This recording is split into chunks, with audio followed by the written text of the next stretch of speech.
அன்பே சிவம் மனமே குரு என்றுணர்த்திய குருவே போற்றி. சத்தும் சித்தும் எதுவென்று உணர்த்திய குருவே போற்றி. எனக்குள் இறைவனை உணர வைத்த குருவே போற்றி. நித்திய ஆனந்தமான நித்யானந்த குருவே போற்றி.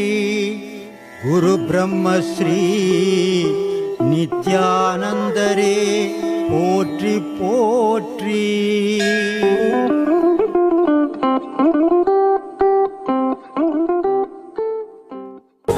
காசுக்காகவோ பணத்துக்காகவோ அவங்களுடைய செயல் இல்லை. உலக மக்களுக்கு நன்மை தெரியணுன்றதுக்காக, நல்லது தெரியணும், நல்லதை தெரிஞ்சுக்கணும், ஒரு புனிதமான செயலை செய்து இருக்கிறாங்க. இதை பார்க்கக்கூடிய ரசிகர்கள் அத்தனை பேரும் இதை பாருங்கள், அவங்களுக்கு சப்ஸ்கிரைப் பண்ணுங்கள். அது அவங்கள இன்னும் மேலும் மேலும் ஊக்கப்படுத்துறதுக்கு ஒரு வழியாக இருக்கும். இதை உங்களை தாழ்மையோடு நான் கேட்டுக்கிறேன். ரொம்ப நன்றி, வணக்கம்.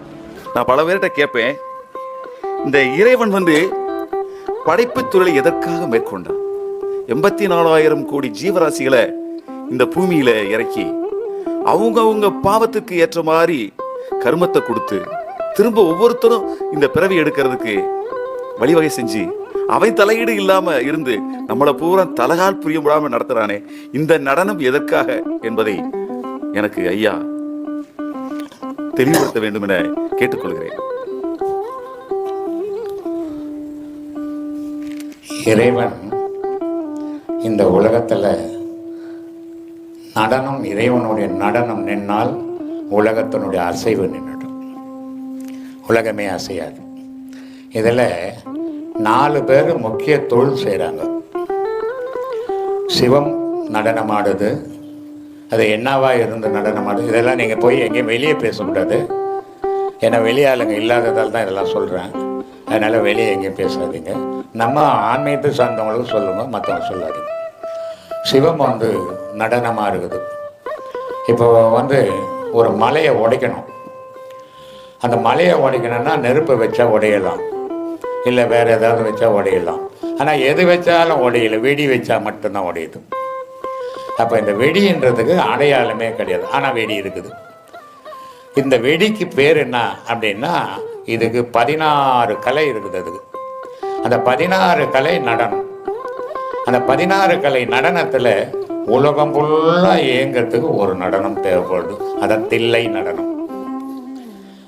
இந்த தில்லை நடனம்ன்றது உலக இயக்கத்துக்காக நடக்கிறது. மற்ற நடனங்கள்லாம் சீடர்களை சந்தோஷப்படுத்துறது. இது 4 பேர் இருந்து வழி நடத்துறாங்க இந்த பிரபஞ்சத்தை. ஒரு ஆள் கிடையாது, 4 பேர்.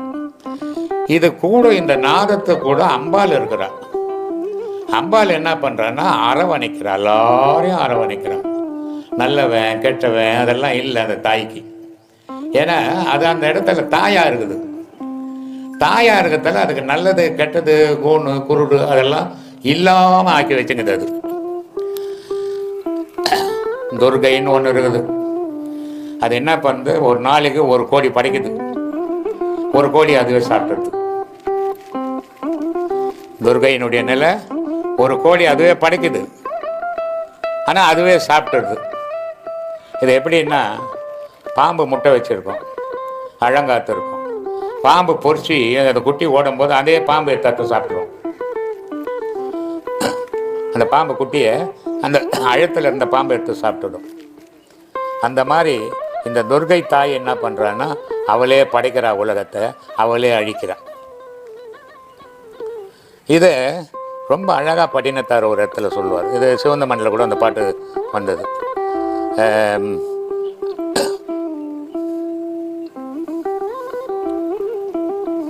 பெண்ணின்ற வடிவில் மாய பிசாஸ் காலன் அனுப்பினான். இதை எப்படி இதை தப்பாக சொல்கிறாரு இவர்? பெண்ணின்ற வடிவில் மாய பிசாசை இவர் எப்படி அனுப்புவாங்க? அப்போ இவரும் ஒரு தாய்கிட்ட தானே பிறந்தார் இப்படின்ற சந்தேகங்கள் நமக்கு வரலாம். ஆமாம், எந்த தாய், எந்த விந்து, எந்த சுரோனிதத்தில் நம்மளை உருவாக்கி இந்த உலகத்துக்கு காட்டினாலோ அதே மனைவி, அதே சுரோனிதம், அதே விந்தை கொண்டாடிச்சிடலாம். இது பிறவியினுடைய இது. இந்த ஊனம், கண் இல்லாத இந்த காது இல்லாத கால் இல்லாத இது போகிறதெல்லாம் கர்மாவும் தாயும் சேர்ந்து செய்கிற விஷயம். அது ஒரு தாய்க்கு சரியான உணவு கிடைக்கலன்னு சொன்னால் அவள் முழுவாமல் இருக்கிற காலகட்டத்தில் அந்த குழந்தை ஊனமாக போயிடும். அதே நேரத்தில் கிடைக்குது, சும்மா கிடைக்குது அப்படின்ற இஷ்டத்துக்கு போட்டால் கண்ணு போடும். அப்போ ஒரு தாய் மிதமான உணவு உண்ணணும் கர்ப்பமாக இருக்கும்போது. ஆனால் அது அந்த மாதிரி பண்ணாமல் இது மாதிரி தவறுகள் செய்யும்போது போதும். பாவம் 3 விதத்தில் வந்து சேருது. இப்போ நான் இருந்தேன் 10 கொலை பண்ணேன், செத்து போயிட்டேன். 10 வாட்டி பிறக்க போகிறேன். பிறந்த உடனே இந்த 10 பேருனுடைய வயிறு எவ்வளோ அறிஞ்சிடும், 10 குடும்பங்கள் எவ்வளோ திட்டிருக்கும் என்ன. அதனுடைய வார்த்தை 9 10 பேர் திட்டினா. இப்போ இந்த இடத்துல ஒரு பெரிய அநியாயங்கள் நடக்குது, அட்டுழியங்கள் நடக்குது, நல்லவனே இல்லை. அந்த மாதிரி நேரத்தில் இறைவன் என்ன பண்ணுறான்னு சொன்னால், இங்கே போ, இந்த அறிவுரையை கூறு, இந்த மக்களை நல்வழிப்படுத்து அப்படின்னு அனுப்புகிறோம். அது என்ன பண்ணுது, வருது, அந்த வேலையை செய்து திருப்பி அதிலேயே போய் அணையுது.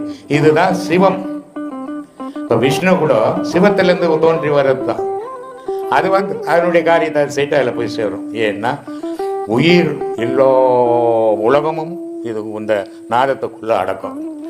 அந்த நாதம் வெளிப்படும் போது தான் உலகத்துக்கு செயல் வரும். நாதம் வெளிப்படாத உலகத்துக்கு செயல் வராது. அப்போ நாதமயமானவன் கடவுள், ஜோதி மயமானவ அம்மா. ஆணு பெண்ணு இல்லைன்னா ஏக்கமே கிடையாது. இந்த ஆணு பெண் அம்பாலாவும் சிவமாவும் இருந்து தான் இந்த உலகத்தை இயக்குது. இது ஆண் எதுவாகுது அப்படின்னா ஆண் ஆகாயமாகுது, பெண் பூமி ஆகுது. இது 2ஆல தான் உலகத்தில் உற்பத்தி. அந்த உற்பத்தி எப்படின்னா அந்தந்த மண்ணுக்கு ஏற்ற மாதிரி, அந்தந்த வடிவத்துக்கு ஏற்ற மாதிரி, அந்தந்த விதைக்கு ஏற்ற மாதிரி அது உருவாகின்னு வருது. இதை யாருமே உருவாக்கல, அதுவாக உருவாகுது, அதுவாக அழியுது. இப்படி தான் நடந்துன்னு சாமி. இந்த மனிதனாக பிறப்பதற்கு ஏதாவது ஒரு வழிமுறைகள் எதுவும் இருக்குங்களா? உண்டு உண்டு. மற்ற மிருகங்களாக இருக்கு இல்லை, ஒரு பாம்பு இருக்குது இல்லை, நல்ல பாம்பு இருக்குது. அது ஏதாவது ஒரு மாடு அது வால் மேலே கால் வச்சு போட்டுரும் காலியாகிடும். அதே நேரத்தில் ஒரு மாடு வேற எத்தையாவது கொண்டு விடும். ஆனால் இந்த செயல்கள் இல்லாமல் பாம்பு வந்து இவ்வளோ பெஸ்ட் இவ்வளோண்டு ஆகிடும் கட்சியில் குறுகி. ஆமாம், அந்த மாதிரியான பாம்பு இறந்து போகுது. அது இறந்தா மனிதனாக அருமை அருமையா. அதுக்கு தான் இவர் பாடினார், புல்லாகி புழுவாகி மல்லாகி பழுவீராகின்னு பாடினது. காரணம்னா நம்ம 1ஆம் கிளாஸ்லேருந்து தான் வரோம். கட்டாயமா நான் இதில் கிளாஸில் படித்து சொல்லுவேன் அடிக்கடி, திருப்பி 1ஆம் கிளாஸ் போயிடாத, பரமபதம் போயிடும், இவ்வளோ தூரம் வந்துட்டேன் நீ கஷ்டப்பட்டு, இதுலேயே 10 வருஷம் ஆன கூட இதுலேயே படி, வீணாக்கிறாத அப்படின்னு. ஏன் சொல்கிறேன்னா, இந்த செயல் வந்து இருக்குது, இது உலகத்தில் வேறு யாராலையுமே செய்ய முடியாது, எந்த ஜீவராசியாலும் செய்ய முடியாது. அந்த ஒரு கோவில் வேணும், பெரிய பெரிய சாமிங்க இருக்குது, எங்கேயாவது அது தனியாக வந்து ஒரு கோயில் கட்டணும், இது என் வீடு, இங்கே யாரும் வராதிங்க அப்படின்னு சொல்லிக்குதா? சொன்னதே இல்லை.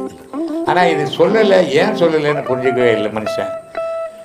அதனால தான் நான் சொல்லி, எல்லா உலகத்தில் இருக்கிற ஜீவராசியும் குனிஞ்சே நடக்கும், மனிதன் மட்டும்தான் நிமிர்ந்து நடக்கும். ஏன்னா கடவுளுக்கு அடுத்தபடி மனிதன் தான், கடவுளில் பாதி மனிதன் தான், கடவுளில் இந்த ஆன்மா பிரிஞ்சு இருக்கிறது மனிதன் தான். இப்படிப்பட்ட மனிதனுடைய செயல் தான் இந்த உலகத்துக்கு தேவைப்படுமே தவிர ஜீவராசிகளுடைய செயல் உயிரினம் வாழறதுக்கு உதவும், ஆனால் உலகத்துக்கு உதவாது. இப்படி இருக்கு சாமி. அருமையா அருமையா.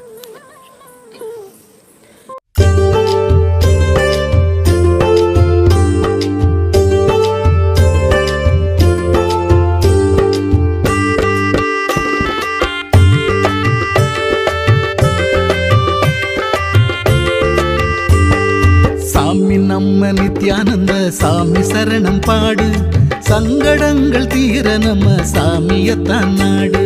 சாமி நம்ம நித்யானந்த சாமி சரணம் பாடு, சங்கடங்கள் தீர நம்ம சாமியத்தான் நாடு.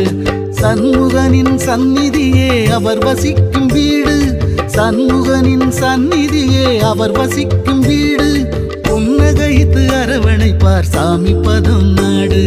சாமி நம்ம நித்யானந்த சாமி சரணம் பாடு, சங்கடங்கள் தீர நம்ம சாமியத்தான் நாடு.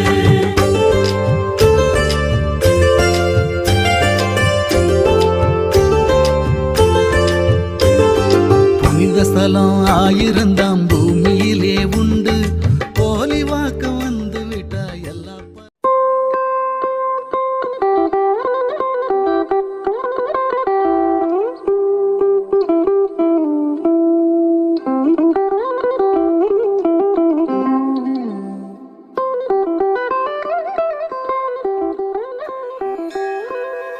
அன்பே சிவம் மனமே குரு என்றுணர்த்திய குருவே போற்றி.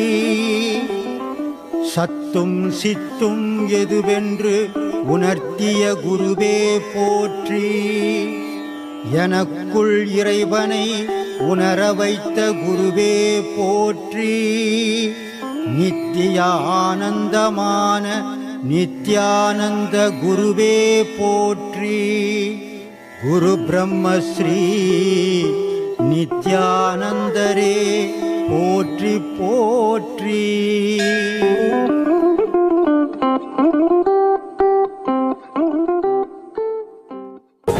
காசுக்காகவோ பணத்துக்காகவோ அவங்களுடைய செயல் இல்லை. உலக மக்களுக்கு நன்மை தெரியணுன்றதுக்காக, நல்லது தெரியணும், நல்லதை தெரிஞ்சுக்கணும், ஒரு புனிதமான செயலை செய்து இருக்கிறாங்க. இதை பார்க்கக்கூடிய ரசிகர்கள் அத்தனை பேரும் இதை பாருங்கள், அவங்களுக்கு சப்ஸ்கிரைப் பண்ணுங்கள். அது அவங்கள இன்னும் மேலே மேலே ஊக்கப்படுத்துறதுக்கு ஒரு வழியாக இருக்கும். இதை உங்களை தாழ்மையோடு நான் கேட்டுக்கிறேன். ரொம்ப நன்றி, வணக்கம்.